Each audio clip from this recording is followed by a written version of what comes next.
예술에 지나치게 빠진 자들의 리얼 토크쇼 예술탐닉의 진행을 맡은 호스트 이지연입니다. 오늘 예술탐닉은 아주 특별합니다. 특집호인데요. 국내 최고의 미술 잡지이자 심지연 편집장님이 함께하고 계신 월간미술과 특별호로 준비를 했습니다.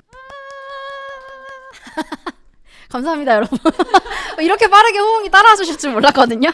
오늘 예술탐닉은 저희 이 대화가 영상으로 나가지만 이 이야기가 월간미술 지면으로도 실려요. 그래서 영상에서는 또 다 담지 못한 깊은 이야기를 월간미술에서 또 만나보실 수 있습니다. 이게 몇 호로죠, 편집장님? 4월호입니다. 4월호입니다. 4월호. 네. 단독으로 구매하셔도 되고 6개월 네, 구독도 가능한 월간미술에서 구독이 가능합니다. 그렇다면 오늘 예술탐닉 주제는 무엇이냐? 오늘의 탐닉 빠밤. 다시 할까요? 저희도 뭐를 해야 되는 건가요? 저희 메아리처럼 다 같이 빠밤 이렇게. 시키면 할게요, 저희. 자, 오늘 예술탐닉 주제는 우리 월간미술이랑 콜라보니까 오늘 특집 한번 소개해 주실 수 있을까요, 편집장님? 예전에는 저희가 뭐 미술 관련된 정보를 방송이나 신문, 잡지를 통해서 많이 접하셨는데 최근에는 모든 걸 온라인으로 검색을 하고 또 많은 콘텐츠를 온라인에서 소비하고 계시잖아요. 저희 같은 전통 그 미디어인 잡지와는 좀 다른 호흡과 방법론을 선택하고 있는 뉴미디어의 콘텐츠 제작자분들이랑 함께 우리 시대의 예술 콘텐츠에 대한 이야기를 좀 나눠보고자 합니다. 월간미술이 이 특집 해주신다고 했을 때 너무 반가웠고 너무 감사했고 저희한테 특집 제안해준다고 해서 저희가 이렇게 로고부터 만들었어요. 콜라보로 이렇게. 사실 그래서 예술탐닉자 모실 때도 섬세하게 모셨습니다. 다음 코너로 이어가 보겠습니다. 예술탐닉 다시 할게요. 잠깐만요. 이거는 좀 어렵다. 너가 궁금해. 아무튼 네 해볼게요. 예술탐닉자 너가 궁금해. 자, 여러분 다 익숙해지셔야 돼요. 네. 자, 우리 오늘 첫 번째 예술탐닉자 소개해 드리려고 하는데요. 바로 인스타그램 크락티의 운영자 박지민님을 모셨습니다. 네. 지민님, 일단 크락티 계정 제가 살짝 소개해드리면 일단은 여러분들 이 계정 이미 많이 아실 거예요. 인스타그램을 통해서 각종 전시 소개도 하고 있고요. 지금 한 2.8만 명 정도 된 것 같은데 사실 크락티 계정은 다들 익숙하실 텐데 이 계정주가 누구냐. 최근에 얼굴을 이렇게 저희 채널을 통해서도 그렇고 공개를 해주셨는데 어떠신가요? 본격적으로 얼굴을 공개하신 소감과 이분이십니다. 아니 근데 사실 뭐 그렇게 새롭진 않은 것 같아요. 왜냐면은 주변 분들이나 이제 회사 분들은 이미 다 제가 이 계정을 운영하고 있다는 걸 좀 알고 계셔가지고 이제 뭔가 저를 몰랐던 분들이 어떻게 생각하실지는 좀 궁금하긴 한데 약간 제가 뭐 무명이어가지고 그거 같아요. 약간 복면가왕에서 복면 딱 벗었는데 너무 무명 가수여서 누군지 아무도 그래서 저게 누군데 약간 이렇게 되는 상황인 것 같아서 다음 예술탐닉자분을 소개해 드리려고 하는데요. 동아일보 김민 기자님이십니다. 사실 기자님도 미술신에서 이제 알만한 분들은 당연히 아실 것 같아요. 이제 해외 국내 할 것 없이 많이 취재를 해주시는데 또 영감 한 스푼이라고 하는 프로젝트라고 해야 될까? 그런 거 운영하고 계시는 가장 올드한 매체 중 하나인 신문사에서 미술 콘텐츠 만들기를 시작을 해서 이제 미술관이나 갤러리에서 새롭게 전시가 열리면 프레스 오픈에 가서 보고 리뷰를 쓰거나 아니면은 작가님들 인터뷰를 하고요. 근데 이제 말씀해주신 영감 한 스푼 같은 경우에는 이런 디지털 콘텐츠가 많아지는 상황에서 회사에서도 이런 걸 해보자라는 의견들이 있었고 그래서 뉴스레터로 영감 한 스푼이 시작이 됐어요. 저도 이제 신문 세대는 아니다 보니까 그리고 신문이라는 게 그 한정된 지면 안에 넣으려면 사진도 굉장히 조금 들어가고 글 분량도 딱 정해져 있어서 사실은 전시 소개를 하면은 거의 끝나는 거거든요. 그래서 저는 약간 그 글 분량에 대한 좀 더 많이 쓰고 싶다 이런 생각으로 뉴스레터를 하게 돼서 영감 한 스푼을 지금 한 2년 정도 진행하고 있어요. 아, 벌써 2년이 됐군요.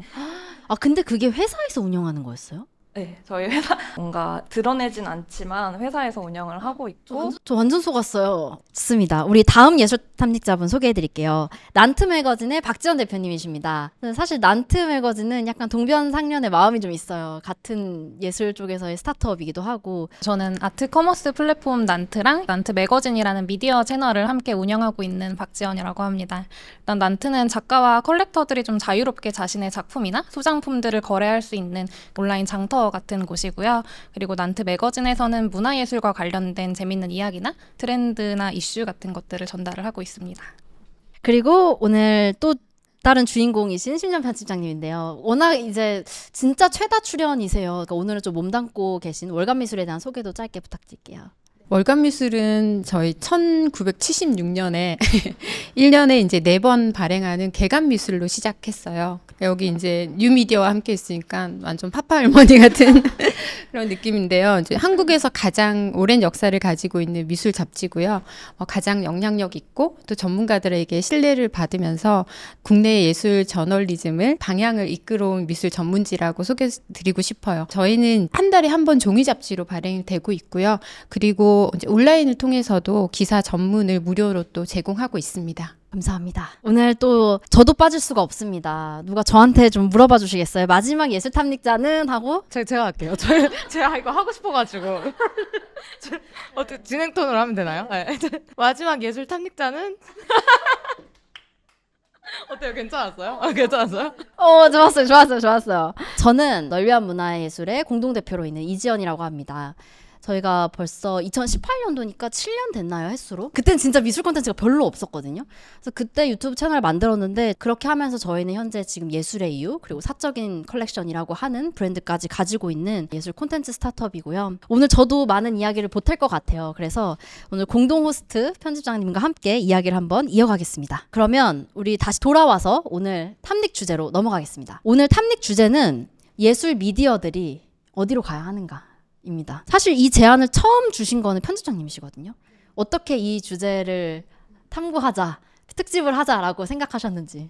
그동안 좀 SNS랑 아트월드의 관계에 대해서 좀 계속 관심을 가지고 있었어요. 사실은 굉장히 보수적이고 견고한 네트워크로 이루어져 있는 데잖아요. 유명한 작가, 유명한 갤러리, 평론가, 큐레이터 이들의 되게 견고한 그 네트워크로 이루어져 있는 곳인데 이곳에 사실 요즘에 SNS나 온라인 플랫폼들이 균열을 내고 있고 또 대안의 역할들을 하고 있는 걸 레거시 미디어 입장에서 굉장히 좀 흥미롭게 보고 있었어요. 이런 것들을 저희 월간 미술에서 이제 4월 특집호 기사를 준비하고 있고요. 저는 일단 그 주제를 들었을 때 평소에 저는 고민을 많이 했던 주제거든요. 왜냐면 몸담고 있는 곳이 레거시 미디어고 그래서 원래는 텍스트 베이스가 되게 있었다고 저는 생각을 하는데 인스타그램을 보면은 사실 글은 잘 안 읽잖아요. 이미지가 정말 중요하고 그래서 이 둘 가운데에서 사실은 텍스트로도 좀 이렇게 전해줄 수 있는 게 있고 예술의 이런 심도 깊은 내용들은 그런 게 필요한 부분도 있는데 이런 걸 얘기할 수 있겠다라는 생각이 들었습니다. 이제 여기 계신 4분, 저를 제외하고 모두가 각각의 매체에서 이제 대중과 미술의 좀 가교 역할을 하고 계시잖아요. 근데 보면은 이제 SNS를 활용하시기도 하고 유튜브도 있고 뉴스레터 각각 다른 매체를 사용하고 계세요. 그런 매체를 이제 선택하게 된 배경 그리고 이 프로젝트들을 시작하게 된 출발점들이 어디에서부터 출발하게 됐는지 그 배경이 좀 궁금해요. 그럼 저희는 좀 거창하게 미디어가 되어야지라는 생각으로 시작하진 않았던 것 같아요. 일단 저희는 아트 커머스 플랫폼이다 보니까 난트라는 브랜드를 좀 많은 사람들한테 알리고 그리고 좀 신뢰도를 주기 위해서 어떤 방법이 있을까를 고민해 봤을 때 사람들에게 유용한 그런 양질의 정보들을 꾸준히 전달을 하면은 우리가 얼마나 예술에 진심인지 그리고 얼마나 전문성을 가지고 있는지를 보여줄 수 있다고 생각이 들었고 그리고 인스타그램이라는 이런 매체를 선택하게 된 이유는 일단 저희가 타겟하는 많은 분들이 인스타그램을 통해서 미술에 대한 정보들을 많이 얻고 계시잖아요. 그리고 또 이미지 중심적이라는 이런 플랫폼의 특징이 저희가 큰 리소스를 들이지 않고도 가볍게 시작해볼 수 있겠다라는 생각으로 진행을 하게 됐습니다. 저는 이거를 한 2년 정도 전에 시작을 했는데요. 2022년 1월 정도에 시작을 했고 제가 아직 그냥 회사를 다니고 있으면서 그냥 뭔가 취미 생활을 하나 하고 싶어서 시작을 했고 제 자신이 뭔가 전시를 좀 더 적극적으로 다닐 수 있는 동기부여가 필요했어서 시작을 했어요. 시작은 뭔가 불특정 다수를 대상으로 기록을 하기 시작하면은 그래도 뭔가 그 기록을 유지하기 위해서라도 전시를 좀 더 적극적으로 다니지 않을까 하는 생각이 시작을 했는데 이제 팔로워를 좀 얻기 시작하고 생각보다 제가 보고 좋았던 것을 나누는 것에 대한 즐거움이 좀 있더라고요. 그래서 즐거움을 좀 더 이제 향유하기 위해서 계속 지속해 오고 있고 있고, 그리고 뭔가 미술계 종사자가 아닌 일반 대중들한테 그 정보가 닿게 하려면은 노출이 가장 빠르게 잘 되는 플랫폼이 인스타만한 게 없더라고요. 소셜미디어가 가진 파급력과 비용 효율을 무시할 수가 없어가지고 가장 접근성이 좋은 인스타그램으로 선택을 했던 것 같아요. 약간 직장인의 사이드 프로젝트였는데 직장에서 해소 안 된 그런 저희 창작의 자유를 거기에 마음껏 풀며 그쵸, 예. 저는 이제 딱 그 말씀해주신 거 들으면서 직장인의 못다한 그 얘기가 저는 이제 신문사 기자의 버전으로 제 얘기가 뉴스레터인 것 같아요. 저는 이제 글 베이스니까 이제 글로 모든 게 신문은 사실 이미지가 그렇게 중요하진 않거든요. 저는 이제 미술 쪽에 일하는 사람이니까 뭐 글도 그렇고 사진도 되게 많이 넣고 싶고 이런 게 항상 있었고 취재할 때도 뭐 작가님들이 해주는 얘기나 뭐 전시 기획자가 정말 하고 싶은 얘기가 되게 많은데 이걸 다 못 담으니까 뉴스레터는 어떻게 보면 블로그랑 되게 많이 비슷하거든요. 블로그인데 그거를 내가 보고 싶다라고 신청한 사람들이 받아보는 형태여서 포털은 불특정 다수에게 노출되다 보니까 이제 미술 기사가 항상 나가면 달리는 댓글들이 몇몇 개 있거든요. 유명해지면 똥을 싸도 박수 쳐준다 이 댓글. 단골 멘트죠. 무슨 전시를 하든지 간에 그런 댓글이 항상 있고 그게 사실은 미술에 별로 관심이 없는 사람들한테는 사실 그 뉴스가 그 정도의 그냥 반응 정도인 거잖아요. 그래서 좀 약간 좌절감을 느끼기도 했었는데 레터는 확실히 관심 있는 분들이 신청을 하시니까 네, 그래서 그런 게 좀 제가 계속 할 수 있는 힘이 되고 있는 것 같아요. 그래서 그런 차이점? 네. 너리문도 한번. 콘텐츠라고 하는 정의에 대해서 되게 많이 고민했던 것 같아요. 그러니까 저희는 약간 이야기에는 어떤 원형이 있고 그 원형을 어떤 형식으로 만들 것인가, 그 다음에 그걸 어디에 송출할 것인가. 저희는 언제든 약간 플랫폼, SNS 채널이라는 게 늘 변할 수도 있다는 걸 염두에 두거든요. 진짜 뭐 10년 전만 하더라도 페이스북이 엄청 됐다가 없어지기도, 이제 많이 사용 안 하기도 하고, 그래서 저희는 좀 SNS에 기대면서 콘텐츠를 만들기보다 우리만의 강력한 이야기를 개발하는 팀? 여기에서부터 시작을 했던 것 같아요. 그래서 사실은 지금도 늘 염두에 두고 있어요. 언제든 새로운 플랫폼이 나타날 수 있다. 의외로 약간 유튜브나 인스타그램 이렇게 채널에 막 이렇게 기대서 딱딱 만들지는 않고 진짜 이야기 자체에 집중을 했던 팀이고요.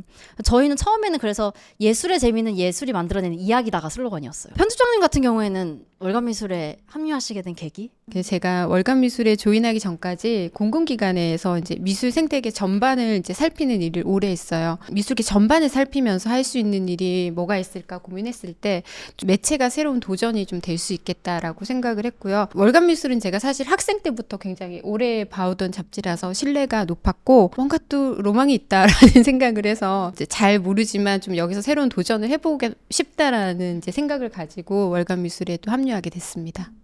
또 한번 이야기를 해보고 싶은 게 각 채널에서 좀 전하고자 하는 콘텐츠들은 어떤 것들인지 이런 거에서 조금 더 딥하게 나눠보고 싶거든요. 일반 대중은 생각보다 전시 정보를 능동적으로 찾지는 않더라고요. 특히 제 주변 뭐 20, 30대까지는 포털까지도 안 가요. 뭐 알고리즘으로 띄워주지 않는 이상 이걸 능동적으로 찾아보지는 않아서 뭔가 그 국공립 미술관이나 규모가 엄청 큰 갤러리가 아니고서는 어디서 어떤 전시가 열리는지도 잘 그 정보 공급이 많이 안 되고 있는 것 같아서 조금 작은 공간이나 덜 알려진 공간에서 진행되는 전시를 좀 더 많이 소개하려고 노력하고 있는 것 같아요. 좀 더 조명해 주려고 하는 의지도 있으신 거네요. 그쵸. 그러니까 예를 들어 뭐 국현이나 리움은 이미 일반인들도 많이 알지만 그래도 조금 뭐 규모가 작은 대형 공간이나 조금 이제 막 시작하는 작은 갤러리들은 아직 잘 모르시는 분들이 많으니까. 저는 전시 정보보다는 약간 한 발짝 더 들어간 내용을 소개하려고 하는 편인 것 같거든요. 그래서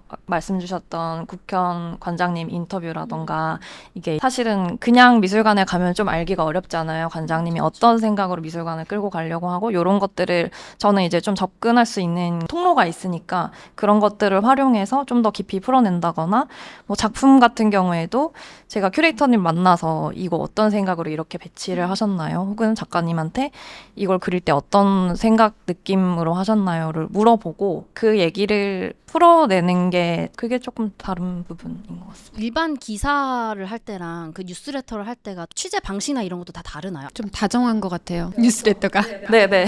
약간 제 성격이 더 많이 드러나고요. 뉴스레터를 할 때는 제 개인적인 의견이나 감상을 더 많이 넣을 수가 있거든요. 왜냐면 기사는 항상 객관적인 육하 원칙 이런 걸 지켜야 되고 그리고 제 의견이 들어가면 좀 이상해 보일 때도 있거든요. 근데 예를 들어서 뭐 인터뷰를 할 때도 분량도 제한이 없다 보니까 그런 기본적인 내용을 담고 나서도 뭐 관장님 뭐 인터뷰를 할 때 뭐 관장님이 이런 생각을 내가 보기에는 하는 것 같았다라던가 작가님이 내가 보기에는 말은 안 했지만 뭐 평소에 뭐 이런 생각을 하고 이런 사람인 것 같다. 뭐 작품에서는 뭐 이런 게 보여서 나는 이게 좋았다. 이런 식으로 제 감상을 많이 넣는 편입니다. 네. 그래서 그런지 좀 더 저는 되게 편안하게 읽혔던 것 같아요. 네. 반면에 널비한 문화예술 같은 경우는 약간 철저히 소비자 니즈를 되게 많이 분석하고 거기서부터 발견하는 편이기도 하거든요.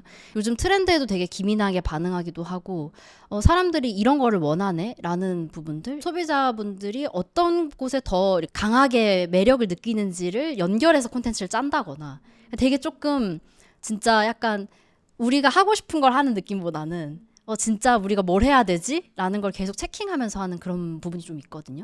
저희 잡지도 그런 부분이 있는 것 같아요. 이제 원하는 걸 할 것인가, 하고 싶은 걸 할 것인가, 뭐 이 사이에서. 그래서 좀 저희는 약간 이게 하나의 서비스가 됐으면 좋겠다고 생각을 했어요. 주말에 약간 실패 없이 보내고 싶은데 뭐 해야 되지라고 했을 때 저희 거를 보면은 진짜 약간 그냥 이렇게 배달 어플 같이 약간 진짜 그냥 필수품처럼 우리를 주말에 뭘 할지 이렇게 이용하는 서비스처럼 느꼈으면 좋겠다. 저희의 첫 시작은 브랜딩으로 시작을 했는데 점점 구독해주시는 분들이 늘어가면서 저희도 좀 미디어로서의 역할을 해보고 싶다는 그런 욕심이 들더라고요. 예술이랑 일상의 경계를 흐리게 하면서 확장시켜 나가고 예술이 생각보다 정말 우리 일상에 많이 녹아있다?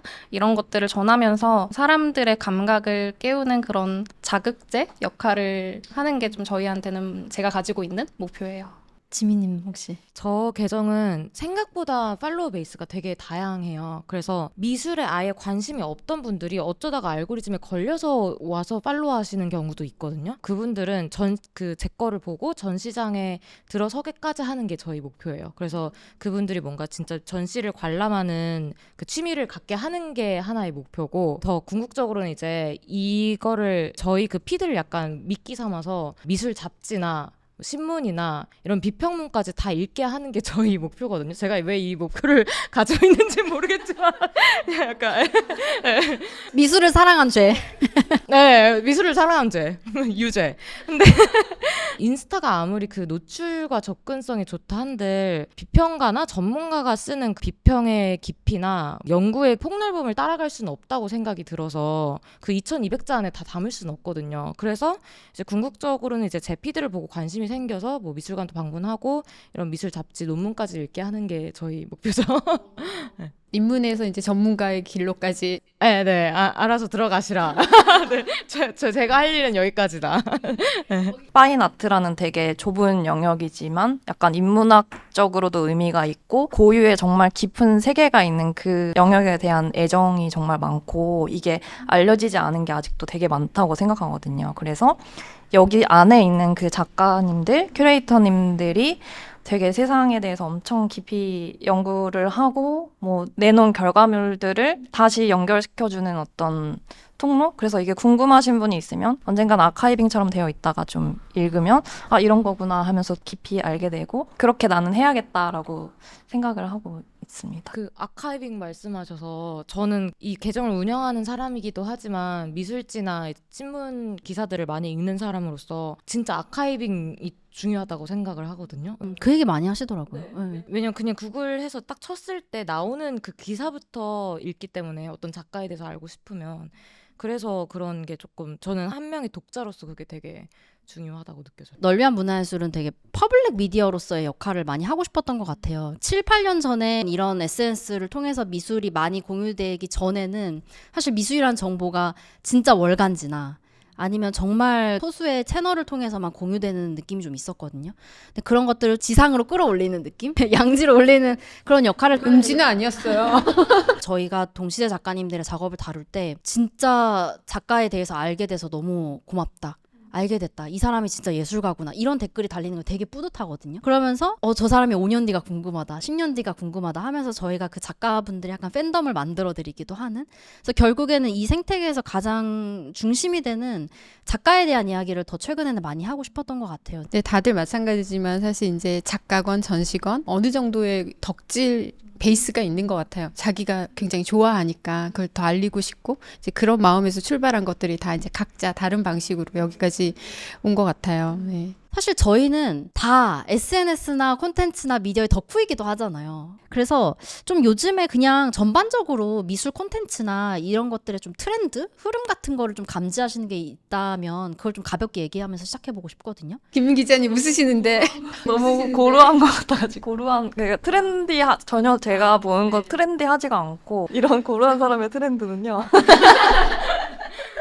저는 근데 그나마 가장 핫한 인물은 제리 살츠 그 평론가 있잖아요. 그러니까 그분이 되게 그 깊이 있으면서도 좀 재치 있는 그런 걸 많이 하셔서 카라 워커 그 기사를 썼을 때 이 작품에 대한 얘기는 많지 않고 뭐 이런 작가의 작품을 제대로 뭐 전시 안 하는 건 유죄다, 뭐 인정해야 된다 이런 식으로 선동하듯이 이렇게 썼는데 사실은 그 글을 보면서 왜 이 작품에 대해서 얘기를 안 했지라고 생각했는데 생각해보니까 그 시점에 그 작가한테는 이런 자극적인 조명이 되게 필요했었고 작업도 중요하지만 사람들이 우선은 보게 하는 게 중요한 거잖아요. 그래서 이분은 또 글을 통해서 그런 거를 하고 있는 사람이니까 저는 글로서 어떻게 할 수 있을까를 고민하다 보니까 그런 거를 좀 재밌게 봤었어요. 저도 재밌게 봐요. 막 되게 재치 있게 막 책장으로 DP하는 그런 걸 풍자하면서 올린다거나. 귀엽잖아요, 되게. 너무 재밌죠. 그냥 피식 웃게 되면서 넘기는. 네. 인스타그램에 한 작년 말 정도부터 컨템포러리 아츠밈이라고 한국 미술계를 뭔가 좀 풍자하는, 한국뿐만이 아니라 그냥 전 세계 미술계를 풍자하는 그런 한국 계정이 생겼어요. 근데 그게 사실 옛날에 이제 해외에는 되게 많았던 거거든요. 예를 들어서 제리고 고시안이라든가 막 프리즈 매거진이라든가 그런 사람들이 옛날부터 있었는데 그거를 약간 한국어로 현지화시킨다고 해야 되나? 되게 재밌게 올려주셔서 그거 많이 보고 있고, 약간 사실 미술계 뉴스도 바쁘면은 저는 막 포털까지 안 찾아보는데 그분이 밈으로 풀어주시면은 그래도 인스타는 맨날 하고 있으니까 좀 접근성이 역시나 좋더라고요. 가장 많이 보이는 거는 전시 소개인 것 같아요. 사실 사람들이 진짜 되게 전시에 관심이 많구나라는 게 컨텐츠 수로 보여지는 것 같은 게, 일단 사람들이 그런 니즈가 있으니까 이런 컨텐츠들이 계속 생산이 되는 거일 텐데, 그래서 전시 소개 컨텐츠들이 굉장히 많이 늘어난 것 같은데, 사실 컨텐츠도 저희 싸움이잖아요. 누가 눈에 들 것인가 이런 거가 굉장히 중요하다 보니까 그런 전시 소개를 하는 컨텐츠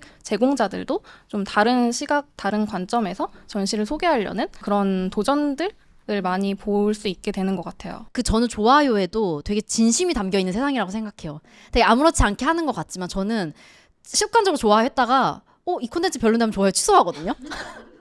그렇지 않아요? 했다가 취소한 저는 약간 진짜 진심일 때 좋아요를 눌러요. 저희 많이 안 눌러주시던데요? 콘텐츠 양이 꽤 많습니다. 네.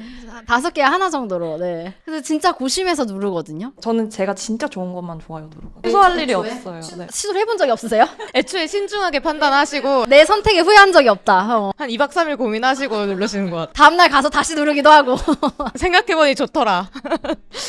제가 뭐 최근 한 몇 달 전에 알게 된 아이즈 매거진이라고, 거기를 좀 전 자주 보는데 피드가 올라오는 개수나 뭐 시기나 그다음에 거기 올라오는 기사나 컨텐츠를 보면서 저같이 이런 고루한 사람이 어디까지 이게 다 기사가 될 수 있는 거야? 이게 다 컨텐츠가 될 수 있는 거야? 근데 이제 또 이 컨텐츠를 어떤 시기에 어떤 방식으로 내보내는가, 뭐 이런 것들을 좀 참고해서 보는 것 같아요. 그래서 아주 예술계 쪽보다는 좀 더 넓혀서 보려고 좀 하고 있어요. 그런 새로운 컨텐츠를 찾는 본인만의 방법 같은 거 있을까요? 제가 좋아하는 작가로 검색을 했을 때 이 사람의 인터뷰를 쭉 보다가 인터뷰 내용이 좋다 이러면은 그때 작가로 발견을 많이 하는 것 같아요. 작가와 관련된 컨텐츠들을 통해서 이제 파생되는. 연결되면서. 네. 저는 확실히 알고리즘보다는 제가 찾아서 거기서 보고 이거 좋은데? 약간 이렇게 하게 되는 타입인 것 같아요. 그러니까 오히려 저는 정보를 얻는 것은 진짜 그 월간미술 같은 미술지나,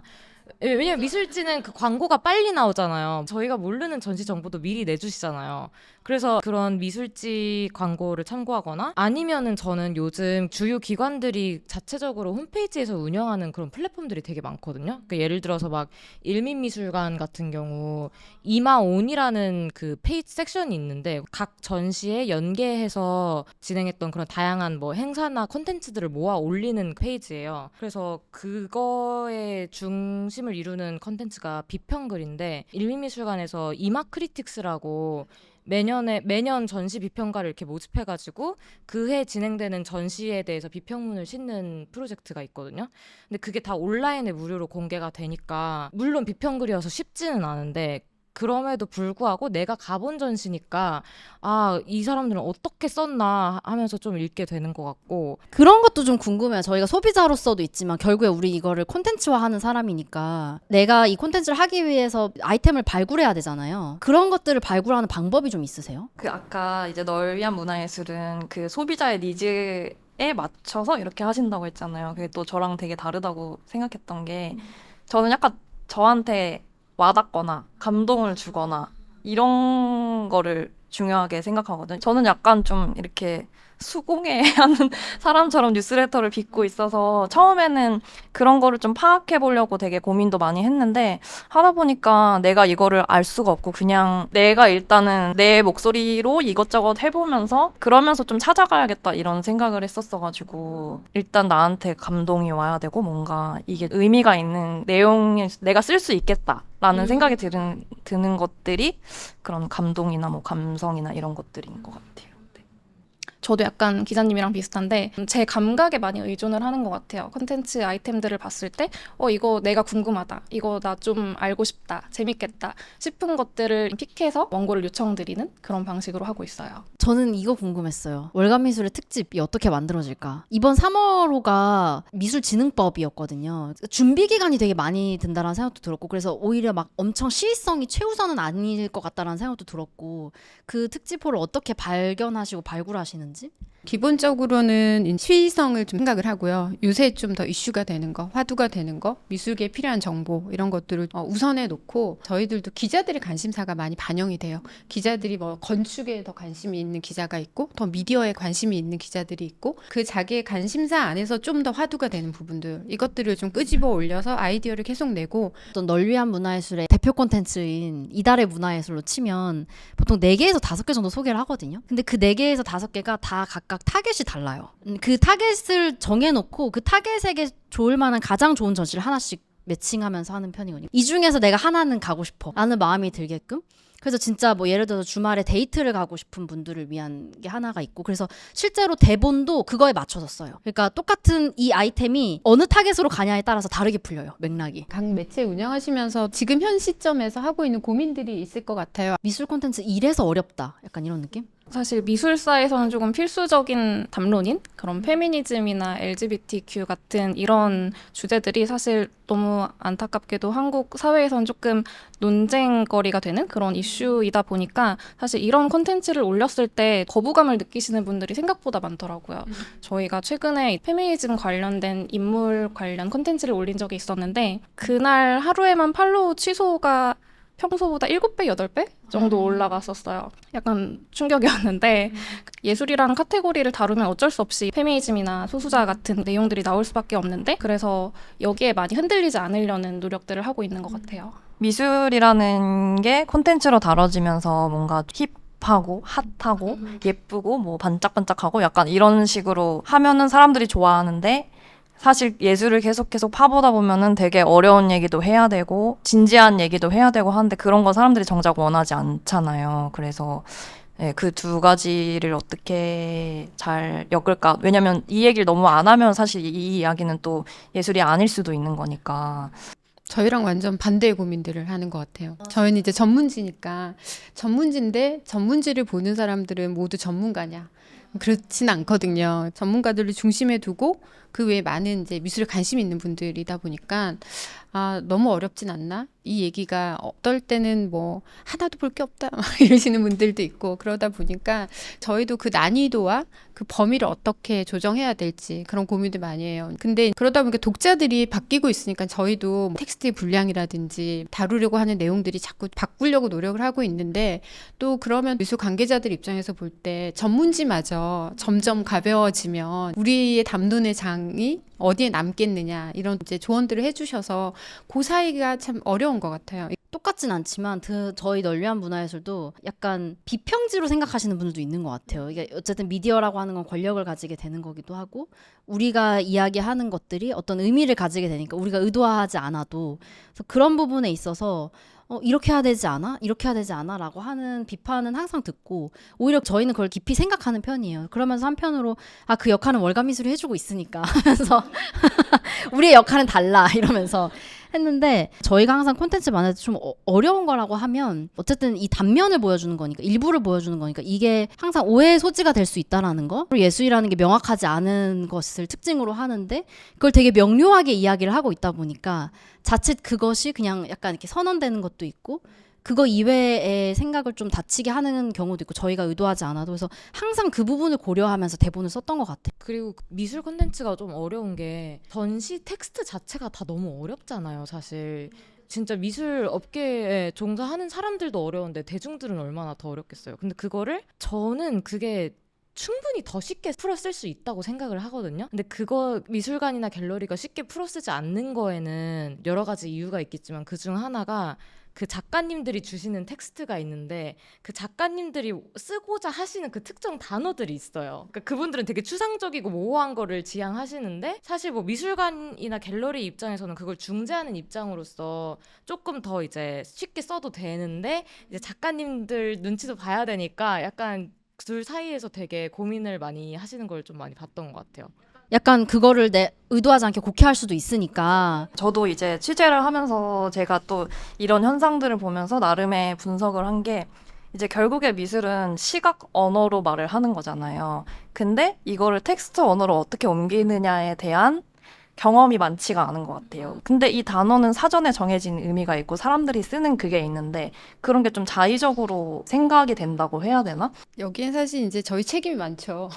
이런 잡지나 비평지들이 너무 어렵고 불친절한 표현들로 글을 쓰고 저희도 그러잖아요. 잡지 너무 어렵다. 그래서 저는 사실 이런 뉴미디어들의 역할이 중요하다고 생각을 하거든요. 그걸 좀 더 쉽게 풀어내고 더 가교의 역할을 하는 분들이 이제 계셔서 또 다른 역할을 해주시는 곳들에서 그 갭을 좀 잘 메꿔주고 있는 게 지금의 변화들의 한 단면인 것 같아요. 최근에 그 국현에서 리서치랩이라고 오픈했거든요. 근데 그게 1945년 이후에 한국 현대미술사 뭐 연표나 주요 용어들을 이렇게 정리해 놓은 게 있는데 그거 되게 쉬워요. 그래서 그걸 좀 참고해 보려고 하고 있습니다. 그거를 찾기 위해서 다시 사전을 찾고 다시 사전을 찾아서 다시 돌아오는 안 끝나요. 그냥 근데 전반적인 공감대인 것 같아요. 이제 그렇게 공공기관에서도 더 쉬운 표현들 그리고 월 텍스트 같은 것도 보시면 예전보다 좀 많이 친절해졌다라고 느끼시잖아요. 진짜 현장에 요즘에 오디오 도슨트도 되게 이제 거의 약간 디폴트처럼 만들어주시는 것 같고 사실 이렇게 각자 미디어 운영하는 데 있어서 타겟 설정도 되게 중요할 것 같거든요. 일단 전시를 보고 조금 더 알고 싶은 궁금해하는 사람이 저의 독자인 것 같아요. 그래서 좀 그냥 기본적인 정보 제공은 너무 좋은 채널이 많으니까 그 다음으로 뭔가를 알고 싶을 때, 자세히 읽고 싶을 때 그런 분들이 제 타겟 독자인 것 같아요. 정말 미술에 관심 없는 분들도 관심이 없었는데 어쩌다가 알고리즘에 걸려들어서 이제 팔로우하게 된 분들도 계시고 아니면은 이미 미술 전시 관람하는 거를 취미로 두고 계신 분들도 계시고 컬렉터 분들도 계시고 기자님들도 많이 계시고 전문가 분들도 계시고 그래서 그거는 되게 부담이 되는 것 같아요. 저는 이미 저보다 너무 잘 알고 계시는 분들이 팔로우 하니까 저도 괜히 단어 선택할 때 괜히 조심스럽고 의식되고 그러는 건 좀 있어요. 영문 캡션을 병기하고 있는데 그게 처음에는 그냥 제가 제 계정 차별화를 위해서 할 수 있는 게 무엇일까 생각하다가 그래도 영어 할 줄 아니까 영어라도 써보자 이렇게 해서 시작을 한 건데 생각보다 해외에서 팔로우 해주시거나 아니면은 그 프리즈 기간 때 특히 해외에서 한국으로 프리즈 서울 기간 때 한국으로 많이 들어오시잖아요. 해외 미술계 인사들이나 컬렉터들이 그때 제 계정을 보고 팔로우 해주신 분들이 생각보다 진짜 많아요. 실제로 해외 팔로워들이 생긴다. 그렇게 돼가고 있어요. 저 중요한 차별화 지점인 것 같아요. SNS니까 더 그 확장성도 좀 확실하게 있고. 저희는 아무래도 미술품 거래 플랫폼이다 보니까 거래 플랫폼의 타겟과 매거진 타겟을 같이 동일하게 잡고 있어요.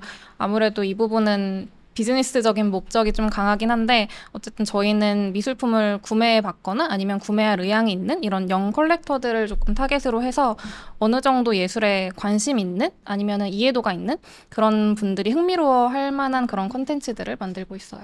요즘에는 그런 생각을 하는 것 같아요. 그 사람의 상태를 좀 고려하는 것 같아요. 비전문가, 전문가 이런 걸 나누지 않고 그냥 그 사람의 하루 중에서 저희가 필요한 어떤 특정 시간대가 있을 거다 같아요. 왜냐하면 저만 하더라도 월간 미술을 펼칠 때의 제 상태랑 약간 모바일을 하고 출퇴근을 할 때의 저희 상태가 좀 다른 것처럼 같은 사람이어도 이거를 다 그때그때마다 다른 방식으로 할 수 있겠다라고 해서 좀 어떤 상태일 때 우리가 필요할까 이거를 좀 많이 고민했던 것 같아요.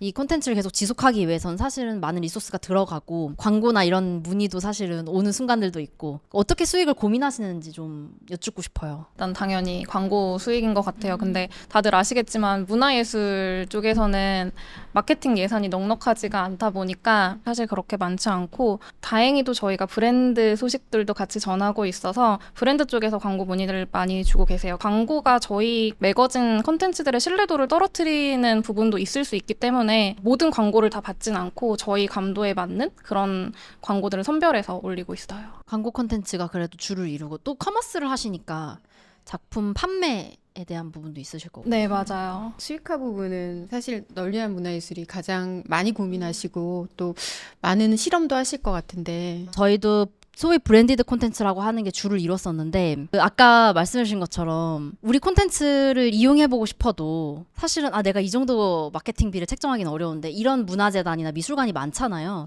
근데 그런 쪽에서 한 가지 제안을 주셨어요. 우리 티켓은 되게 많은데 그래서 저희가 그 티켓을 직접 판매해보는 건 어떨까라고 하면서 저희가 그때 구구티켓이라고 하는 브랜드를 개발하게 된 거예요. 예술의 이유 채널도 저희의 또 다른 브랜드잖아요. 근데 그 채널은 널리한 문화예술보다 한참 뒤에 생겼거든요. 한 2년 정도 뒤에. 근데 지금 구독자가 훨씬 많아요. IP 판매도 하거든요. 그 콘텐츠 자체를 판매해요. 예를 들어서 교육 플랫폼이나 약간 대기업에 보면 자체 교육 플랫폼들 있잖아요. 어플 같은 거. 새로운 채널이네요. 그렇게 IP 비즈니스 모델도 계속 버스에도 나오지 않으세요? 네, 저희 버스나 뭐 아파트 광고나 이런 데에도 저희 콘텐츠를 활용하기도 하죠. 최근에는 저희도 작품을 직접 판매를 하기도 하니까 또 작품 판매도 하기도 하고. 저희도 이제 잡지도 사실 매체이기 때문에 좀 공적인 성격이 있지만 유가지예요, 결국. 그러면 좋은 컨텐츠를 만들고 거기에 맞는 수익 구조를 만들고 또 좋은 수익 구조가 돼야 저희가 또 더 좋은 컨텐츠를 만들 수 있는 투자를 할 수 있기 때문에 저는 그런 고민은 사실 뭐 새로운 스타트업뿐 아니라 기존의 잡지나 신문도 많이 좀 치열하게 해야 된다고 생각을 하고 있어요. 또 생존의 이야기가 나오니까 또 갑자기 무게가 약간 생기는데 약간 이제 광고 쪽으로 얘기를 살짝 했으니까 조금만 더 딥하게 가면 그 의뢰를 하는 클라이언트라고 해야 될까요? 좀 다른 것 같기도 해요. 브랜드 광고도 있고 근데 뭐 대부분 미술 전문지의 광고는 뭐 미술관이나 갤러리나 전시 뭐 이벤트가 좀 중심이 되고 있죠. 네. 저희 같은 경우에는 의외로 대기업의 그런 프로젝트도 되게 많아요. 그러니까 대기업의 좀 사회적 공헌 활동으로서 전시를 하는 경우도 있고 뭐 예를 들어서 가장 유명한 자동차 브랜드가 미술관이랑 콜라보를 하면서 되게 많은 전시를 개최하기도 하고 하면서 대기업과 같이 협업하는 경우도 있고 그다음에 의외로 문화재단도 있고 저도 이제 기관에 있을 때 이제 기관에 여러 가지 사업이 있잖아요. 근데 저희가 표현을 대국민 사업이라고 하는 것들이 있어요. 이제 미술주간이나 이렇게 우리가 이 사업을 통해서 알리고자 하는 대상이 이제 불특정 다수의 대국민이에요. 그럴 때 그동안은 우리가 협업했던 파트너들은 다 미술계 사람들이었던 거예요. 그때 이제 너리문이 굉장히 큰 역할을 하셨던 거죠. 뭐 사실 그동안의 채널을 통해서 막 해봤자 가서 닿는 데는 한정적인 거예요. 근데 널 위한 문화예술 같은 경우에는 좀 더 이제 대중화를 지향하고 있고 구독자 폭이 넓으니까 그런 사업들은 아무래도 더 재단 같은 데서 선호할 수밖에 없는 차별화되고 장점인 부분을 가지고 계신 것 같아요. 그러면 지금 이제 제작하고 계신 컨텐츠로 좀 넘어가 볼게요. 가장 반응이 좀 좋았던 컨텐츠?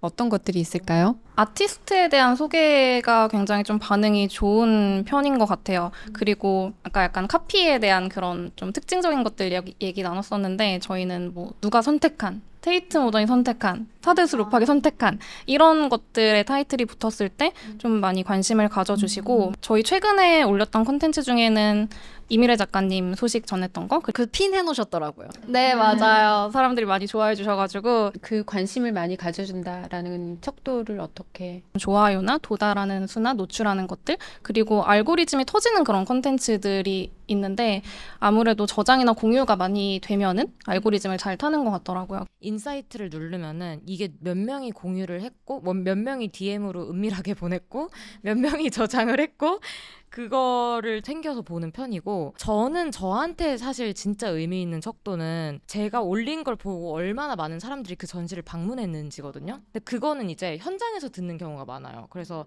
이제 미술관이나 갤러리 관계자 만났을 때 아, 저번에 그거 올려주신 날 다음 날에 사람들 진짜 많이 왔었다 이런 말을 가끔 하시는 분들이 계세요. 저는 그거를 진짜 의미 있는 척도로 보고 왜냐면 저희 1차적인 목적이 달성한 거니까. 뉴스레터는 조금 다를 것 같아요, 그렇죠? 오픈율이 높은 것 그리고 구독자 의견을 제가 매주 받아요. 그 구글 폼으로 해서 재밌어요, 그거. 영상은 좀 또 다르시잖아요. 맞아요. 저희는 사실 유튜브 채널이다 보니까 되게 많은 분들이 조회수를 중요하게 보실 거라고 생각하는데 의외로 저희는 조회수는 보지는 않아요. KPI라고 하죠. 키 퍼포먼스 인디케이터. 우리가 진짜 뭐를 보면은 우리가 성공했냐 아니냐 판가름할 수 있냐. 이 콘텐츠로는 사실 저희는 시청 지속 시간이라고 얼마나 이 콘텐츠를 끝까지 봤냐 이 지표를 가장 많이 보거든요. 그래서 그게 높을수록 사실은 독자분들이 몰입을 했다라는 증명이고 그래서 그 지표가 많으면 예를 들어 저희가 마지막에 일종의 콜투 액션이라고 해서 티켓 예매 사이트가 있으면 그거의 클릭률을 카운팅할 수 있는 걸 한번 본다거나 아니면 예를 들어서 막 친구를 태그해 주세요라고 본문 마지막에 했어요. 그러면 진짜 그걸 태그한다거나 했을 때 그 사람이 우리 콘텐츠를 우리를 끝까지 플로우를 따라와서 이것까지 했구나를 좀 보기 때문에 그 지표를 가장 많이 봐요. 근데 팍 꺾이는 지점이 있어요. 거기 딱 클릭하면은 그 영상으로 가거든요. 거기로 내비게이터가. 그러면은 거기에 뭐 갑자기 제 얼굴이 나온다던가 이런 경우도 있어요. 그러니까 갑자기 사람이 나와서 몰입이 깨지는구나 그런 것도 있고 설명하는 컨텐츠 같은 데서 네네네. 근데 콘텐츠는 진짜 시행착오의 연속인 것 같아요. 그냥 반응을 그때그때 봐가면서 계속 발전시켜 나가고. 실제로 책 같은 거 소개하고 나서는 다음날에 네이버의 검색량 같은 것도 보고 그래요. 그래서 그런 걸로 좀 우리의 콘텐츠가 사람들의 삶을 변화시키고 있구나 이런 식으로 책정하기도 하고. 굉장히 부러운 지점도 있는 것 같아요. 저는 사실 독자의 반응을 체감하기 되게 쉽지 않거든요. 뭐 클릭 수가 있는 것도 아니고 데이터들이 있으면 좋겠다라는 고민을 많이 했는데 검색량이라든지 저희도 참고할 수 있는 지점들이 있는 것 같아요.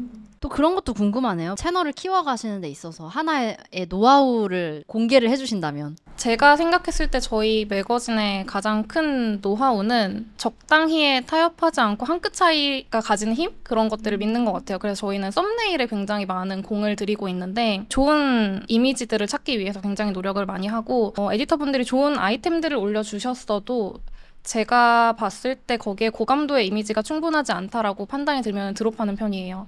그만큼 이미지에 많이 내가 원하는 이미지의 감도가 나올 때까지 그리고 좋은 이미지들이 많이 있어도 그 좋은 것들 사이에서 가장 좋은 것들을 찾기 위해서도 굉장히 시간을 많이 쓰고 카피라이팅에도 시간을 많이 쓰고 있어요. 저는 전시 전경을 직접 가서 다 찍잖아요. 근데 그중에서 인스타그램은 아무래도 이미지가 너무 중요하다 보니까 그 1번 이미지가 딱 눈에 들어와야지 그래도 게시물이 반응이 좀 좋더라고요. 그래서 그거를 어떤 거를 1번 이미지로 할지가 맨날 고민이 되는 지점인데 그걸 위해서 전 항상 거치는 관례가 있거든요. 제가 가족 채팅방이 있는데 거기 이제 저랑 아빠, 엄마, 언니 이렇게 있어요. 저 빼고는 다 비미술인이고 아예 전시 잘 가지도 않는 그런 분들인데 제가 첫 번째 이미지 후보들을 딱 짜라락 보내면은 거기서 제가 그냥 이미지만 딱 보내면 그냥 1번, 2번 이렇게 알아서 투표를 해줘요. 근데 그들의 눈이 사실 어떻게 보면은 전시를 안 보고도 그 사진을 고른 거니까 가장 편파적이지 않고 가장 그냥 신선한 눈이라고 느껴져서 근데 의견이 다 갈리면 어떡해요? 의견이 갈리면 하나로 진짜 취합하라고 해요. 제가 이러시면 안 되고 그냥 다수결로 알아서 주시라고. 예. 그렇게 해서 올리고 있어요. 매 포스트를. 맞아요. 우리 눈이랑 많이 다를 수 있을 것 같아요. 좋은 방법인 것 같아요. 저희도 대본 쓰고 나면 팀 안에서 이걸 너무 많이 검토하면 이제는 약간 재밌는지 재미없는지 어디서 지루한지 안 보이는 거예요. 그래서 저희 피드백 할 때는 팀 안에서 몇 명 정도를 안 본 눈으로 이번에 해달라고 하고 이걸 약간 순차적으로 해요. 그래서 프레시한 눈을 남겨놓는 안 본 눈 삽니다. 진짜. 진짜 안 본 눈 삽니다 해서 설정해놓고 저도 뭐 이렇게 대본이나 컨텐츠 할 때 진짜 주변에 물어봤을 때 그냥 어디서 재미없는지 이런 거 물어보면 그냥 다 나오거든요. 저는 근데 제가 어떤 컨텐츠가 재밌냐고 했을 때 그 사람의 생각하는 바와 그런 게 담겨 있으면 조회수와 상관없이 그게 되게 재밌거든요. 그래서 저 역시도 그냥 제가 생각하는 것들을 잘 정리하고 잘 보여주고 그거와 공감하는 사람을 찾으려고 하고 그냥 그렇게 만들고 있는 것 같아요. 제가 하는 메인 일은 이제 신문을 만드는 일이고 뉴스레터는 사실 약간 제 자아 실현이라고 해야 될까요? 그래서 좀 좋은 점은 이제 너무 반응에 일희일비하지 않고 꾸준히 한다는 거는 좋은 점인 것 같은데 물론 그래도 반응을 생각을 해야 되긴 하지만 그래서 아직까지는 너무 영역을 확장시켜야 된다 이런 부담을 많이 갖진 않으려고 하고 있고 회사에서 당연히 그런 푸시를 많이 안 해주셔가지고 저는 좀 계속 찾아가는 과정인 것 같아요. 아, 이 질문도 사실 되게 궁금했어요. 뭐냐면 컨텐츠 만들 때 우리 계속 새로운 게 필요하잖아요. 이 크리에이티브와 그다음에 이거를 계속 루틴하게 가져가는 거? 이거 사이에서의 밸런스를 어떻게 가져가시는지. 사실 컨텐츠 하시는 분들이 그래서 가끔 번아웃 오시거든요. 그 과정이 어렵진 않아요. 왜냐면 전시는 항상 다니는 거고 사진 항상 찍고 글은 뭐 항상 쓰고 있는 거니까 그리고 어느 정도 포맷이 있어가지고 막 그게 그렇게 어렵지는 않은데 그거를 정말 꾸준히 일주일에 몇 개 이상 올리겠다 이 마음을 먹고 실행하는 게 너무 어려운 것 같아요. 특히 저는 일을 계속 같이 하고 있었으니까 그래서 그래도 또 일주일에 못해도 한 2-3개는 올리겠다 라는 그런 마음가짐을 갖고 계속 하고 있고 루틴함을 지키는 것 자체가 어렵다. 자체가 어렵다. 트렌드에 굉장히 많이 영향을 받다 보니까 결국에는 좀 루틴하게 규칙적으로 의식적으로 이렇게 계속해서 정보들을 받으려는 노력들을 많이 하고 계신 것 같았고 그리고 사실 이런 부분도 지치거든요. 그럴 때는 좀 밖으로 나가서 리프레시를 하시면서 전시를 보면서 새로운 정보들을 얻고 이렇게 하시는 편이라고 말씀해 주시더라고요. 네.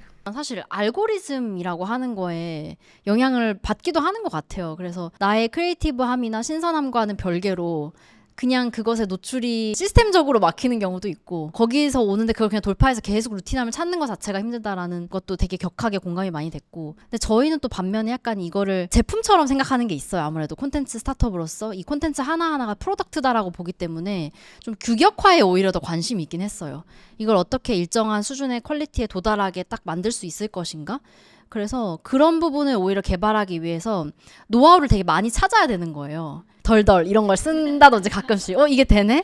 그냥 그걸 쓴 것과 안 쓴 거 약간 차이가 있는데 진짜 이거 좀 생동감을 주네? 라고 하면 좀 오버하지 않는 선에서 몇 번은 그거를 쓰면서 우리의 무기처럼 좀 더 이렇게 사람들에게 후킹되는 걸로 쓰기도 하고 그러니까 그런 노하우를 계속 쌓으면서 그거에 도달하기 위한 좀 프로덕트를 만드는 영감은 가만히 있으면 안 온다라고 많이들 말하잖아요. 작가님들이 작업하는 것과 이런 컨텐츠 창작에 비슷한 측면이 있다면 작가님들은 매일 아침부터 뭐 매일 같은 시간 작업을 해야지 이게 올라가면서 어느 순간 이게 터져서 새로운 게 나오기도 하고 그래서 콘텐츠도 마찬가지로 저도 똑같이 우선은 규칙적으로 하는 게 중요하고 그래서 우선은 규칙적으로 가는 게 제일 중요하지 않나 이런 생각이 매일매일 한 스푼 영감을 계속 영감도 훈련이다. 약간 책 제목 같은 느낌.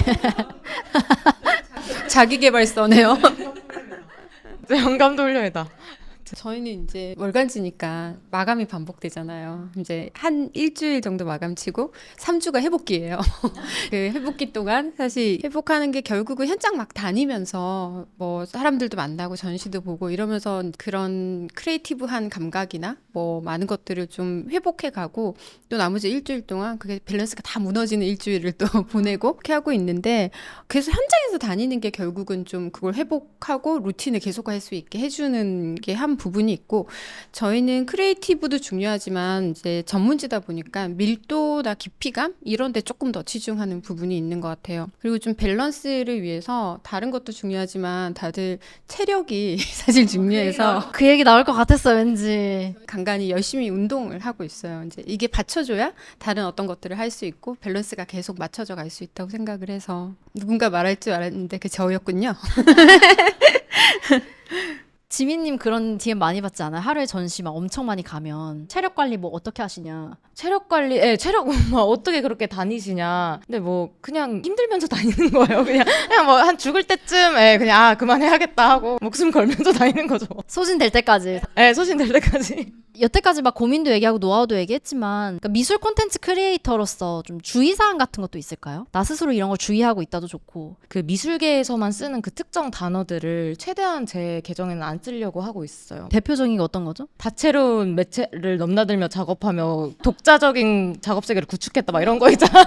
조형 언어, 조형 문법 막 이런 거 있잖아요. 그러니까 그게 막 틀린 말은 아니고 충분히 말이 되는 말이기는 한데 너무 오용 남용되다 보니까 사실 아무 뜻도 안 남은 것 같은 그런 단어들이 있는데 그런 단어들을 계속 보면서 이게 혹시 필요한가? 이걸 빼도 말이 되면은 사실 이 문장에 필요가 없는 건데 그래서 최대한 그런 단어들을 빼려고 하고 있고 대체해서 좀 더 직관적으로 다가갈 수 있는 문장이 뭐가 있는지 그거를 좀 많이 생각하는 편이에요. 저는 그거랑 조금 비슷한데 다른 게 이 콘텐츠가 익숙할 거라고 가정하고 쓰지 않는 거? 심지어 인상주의라는 단어조차도. 그러니까 예를 들어서 그걸 쓰려면 앞에 뭐 빛에 따라 시시각각 변화하는 인상주의는이라든지 이거를 모르는 사람을 항상 염두에 두면서 친절한 글쓰기? 그 유저를 고려한 서비스로서의 글쓰기를 계속 만들어가는 것 같은데 이게 되게 저도 이 대본을 개발하고 쓰면서 약간 장착이 돼서 제가 외부에 어떤 렉처 하거나 사람들이랑 얘기할 때도 그거가 약간 DNA적으로 요즘에 됐더라고요. 근데 그게 결국 부지런해야 할 수 있는 것 같아요. 그러니까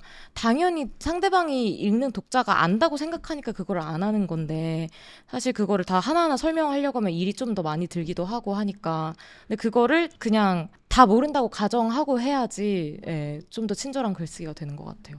저희도 약간 지연이 말씀해주신 거랑 굉장히 비슷한데 글을 보면서 좀 왜라는 퀘스천 마크가 생기지 않도록 하는 글을 쓰려고 많이 노력을 하는 것 같아요. 사실 이런 미술 분야의 컨텐츠를 작성해주시는 분들이 대부분 전공자이시거나 아니면 이해도가 높으신 분들이 있다 보니까 뭐이 정도는 당연히 알겠지 하고 스킵하는 그런 내용들이 많은데 결국에는 저도 마찬가지예요. 저도 이 글을 읽는 독자가 유치원생들도 이해할 수 있는 글이었으면 좋겠다. 왜라는 질문이 안 나왔으면 좋겠다. 라는 생각으로 자세하고 친절한 글들을 쓰려고 하고 그리고 이런 설명들이 사실 구구절절할 필요는 없는 것 같아요. 저도 하나 또 생각난 거 있어요.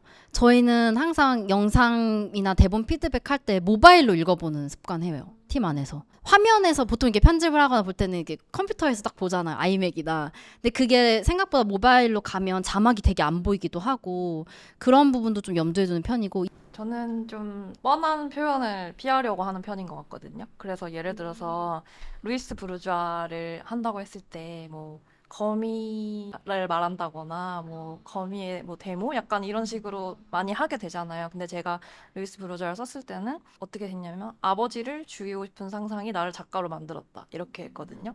그래서 약간 거미 부르주아, 거미 작가 이렇게 명명하면 그 사람의 갖고 있는 되게 많은 예술적인 맥락이 좀 사라지는 측면이 있더라고요. 콘텐츠적으로도 되게 다양성에 일조해 주시는 것 같아요. 저도 고민을 하고 있지만 지금 이제 온라인으로 활동하고 계시니까 사실 새로운 세대의 예술 컨텐츠 소비자들과 소통을 하고 계신다고 생각을 하거든요. 그러기 위해서 본인이 가지고 있는 어떤 소신, 나의 독자들과 소통하기 위한 그런 나만의 소신 같은 게 있다. 그러면 마지막으로 좀 들어보고 싶어요. 네. 그 긴 글은 좀 사람들이 싫어한다라고 말을 하는데 저는 분명히 그런 걸 읽고 싶어 하는 사람들이 있고 앞으로 그런 게 좀 더 생길 수도 있다고 생각을 하거든요. 왜냐면 지금까지는 우리가 미술 콘텐츠의 경험이 너무 없었고 역사가 짧고 하다 보니까 그래서 되게 단편적인 게 더 지금은 수요가 많은데 시간이 쌓일수록 좀 더 긴 글도 읽고 싶은 사람 더 생길 거고 그래서 그런 약간 미래의 독자를 기다리면서 차곡차곡 쌓아가고 있다. 멋있네요. 그런 마음으로 하고 있습니다. 알고리즘 타는 거에 너무 집착하지 않는 거. 알고리즘을 타려면 결국 막 그 자극적인 이미지와 뭐 큰 설치 미술 이런 게 결국 잘 타긴 하는데 맨날 그것만 소개할 수는 없잖아요. 저희가 주목을 덜 받았는데 좀 더 조명 받아야 될 작가들도 있고 하니까 그냥 제가 가서 보고 좋았던 전시들과 작가를 계속 꾸준히 소개하는 게 저만의 소신인 것 같아요. 저희 궁극적인 목표는 제 거를 보고 약간 미술 좀 더 알고 싶다 해서 월간미술 같은 미술지까지 읽고 비평문까지 읽고 그렇게 되는 사회를 만드는 게 저희 꿈입니다. 갑자기 정치인처럼 갑자기 네, 포부가 커요. 네. 다가오는 지방선거에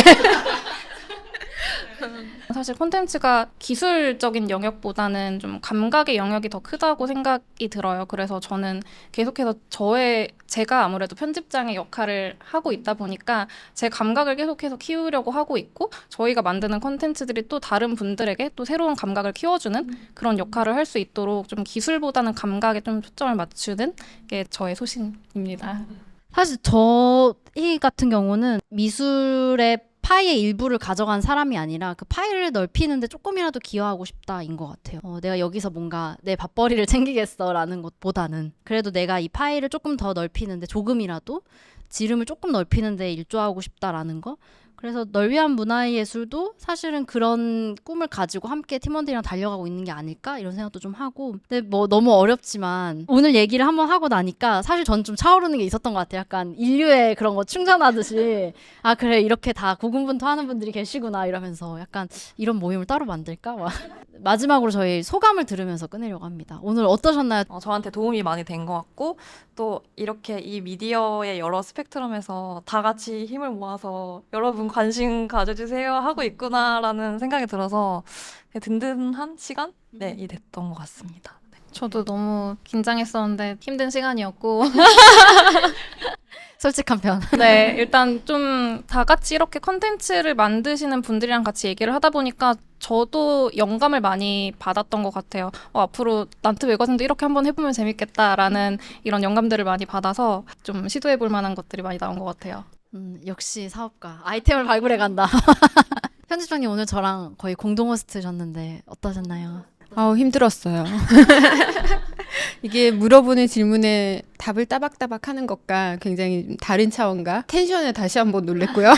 고민이 사실 많죠. 뭐 각각 개별도 많겠지만 또 이제 잡지라는 전통 매거진에서 이제 계속 컨텐츠를 만들면서 뉴미디어들이 굉장히 어떨 땐 위협적으로 느껴지기도 하고 또 여러 가지 사실은 뭐 레이어가 다르기도 하고 겹치는 부분도 있고 그렇지만 이제 이 컨텐츠들을 우리는 또 어떻게 해야 되는가 이런 고민을 우리 안에서만 하다가 이렇게 좀 같이 나눠보니까 또 분명해지는 지점도 있는 것 같고 같이 그러니까 각자의 위치와 각자의 역할에서 각자의 롤에 맞게끔 하고 있는 것 같아서 좀 든든해지는 부분도 있고 각자의 방식을 또 찾아가야겠다 그런 생각도 했어요. 좀 나름대로 좀 소득이 많은 시간이었다고 생각합니다. 근데 저 편집장님 왜 힘든지 알 것 같아요. 이게 저희 지면에 나오거든요.